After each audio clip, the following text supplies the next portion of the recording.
There's a woman in the scriptures whose story begins not with a miracle, but with heartbreak.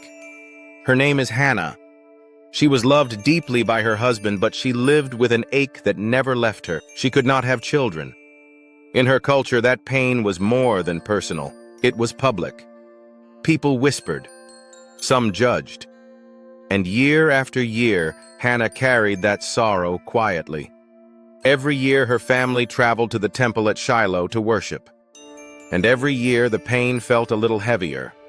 On one particular visit, the burden became too much to hold inside. After the meal, Hannah slipped away from the group and walked toward the temple, not to escape people, but to finally pour out the cry she'd carried for so long. She knelt. Her lips trembled. Her prayers were silent, but they were full.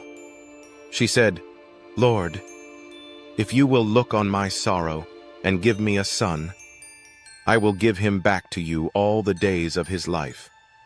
Her heart broke open in that moment, a prayer raw and honest, with nothing held back. Nearby, the priest Eli noticed her. Her mouth was moving, but no sound came out. He misjudged the moment and thought she was drunk.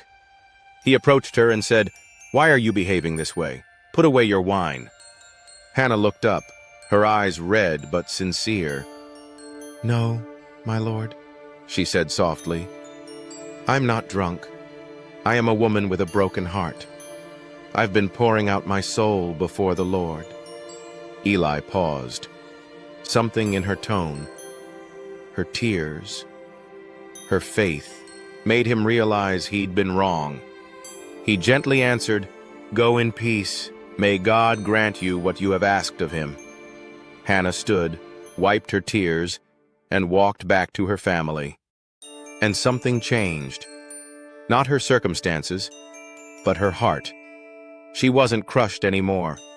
She had prayed, and she trusted God heard her. And in the days ahead, God did hear. Hannah conceived and gave birth to a son.